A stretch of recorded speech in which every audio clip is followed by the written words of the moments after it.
Hello and welcome to episode 9 of the Frametric podcast. Today we're talking about decision-first versus report-first analytics. Most analytics is built to produce reports. Decision-first analytics is built to answer questions that matter with evidence you can act on. Let's start with the default model, report first. Most organizations run analytics the same way. Build dashboards. Schedule refreshes. Send weekly packs. Wait for questions. Pull ad hoc reports. Repeat. That's report-first analytics.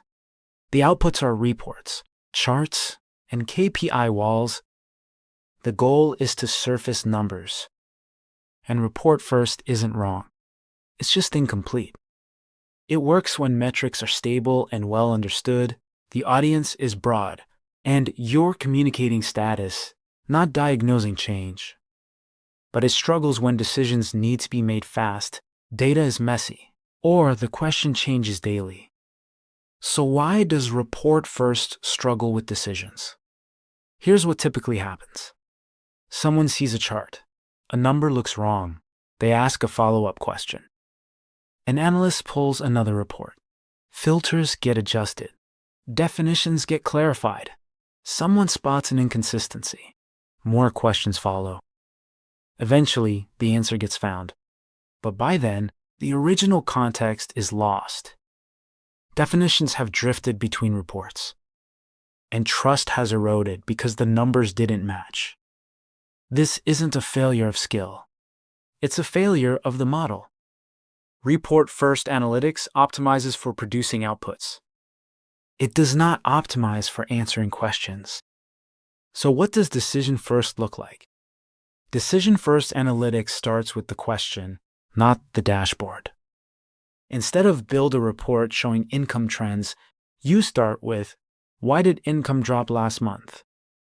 And the system doesn't just return a chart. It returns. The finding, for example, income dropped 15%. The evidence, which data, which filters, which time period. The context, how this compares to prior periods. And the next checks, suggested drill downs to validate or refine. That's not a report. It's an investigation. And this is the core difference.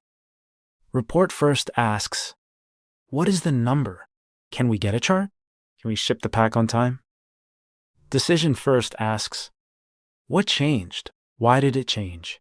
What assumptions must be true for this to be trusted? What should we check next? The shift is subtle, but fundamental. One model optimizes for outputs. The other optimizes for understanding. Definitions matter more in decision-first. In report-first analytics, definitions are often implicit. Active donor means different things to different teams. Income might include or exclude certain transaction types, depending on who built the dashboard. This ambiguity is manageable when people are looking at static reports. It becomes dangerous when AI is involved. Decision-first analytics requires explicit definitions because the system needs to resolve ambiguity automatically. What counts as active? Which fiscal year applies? Which filters are implied? Which sources are in scope?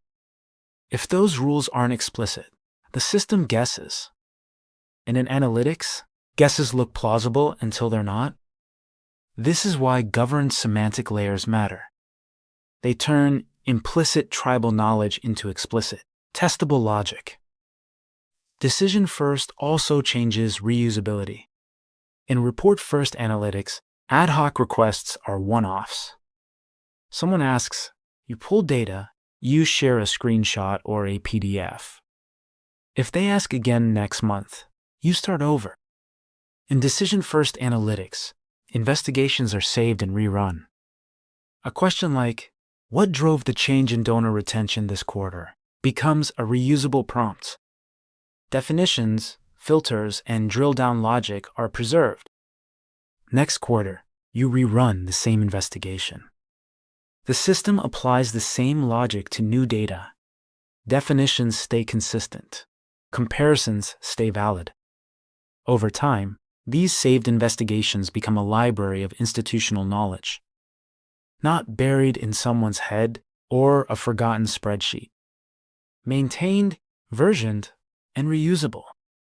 Operationally, the rhythm changes. Report first creates a ritual. Weekly dashboard reviews, monthly board packs, endless. Can you pull requests? Decision first creates a loop. Ask a question, get evidence and suggested checks, investigate further without losing context, save the investigation for next time. The speed difference compounds. Common questions become fast paths. Definitions stay consistent. And teams spend less time arguing about numbers and more time acting on them. Now, report first still wins in some contexts. It's useful when you need a stable KPI wall for visibility. Metrics are mature and rarely change. And the audience is broad and doesn't need deep investigation. Decision first is better when decisions need to be defended, data changes frequently, follow-up questions are the norm, and trust matters more than speed alone. And the real shift is simple. Report first optimizes for producing outputs. Decision first optimizes for answering questions that matter. If your team spends more time arguing about numbers than acting on them, you don't need more dashboards. You need an investigation layer. That's it for this episode. Thanks for listening to the Frametric podcast. If you found this useful, follow the show. And feel free to share it with someone who's drowning in dashboards, but still struggling to make decisions with confidence.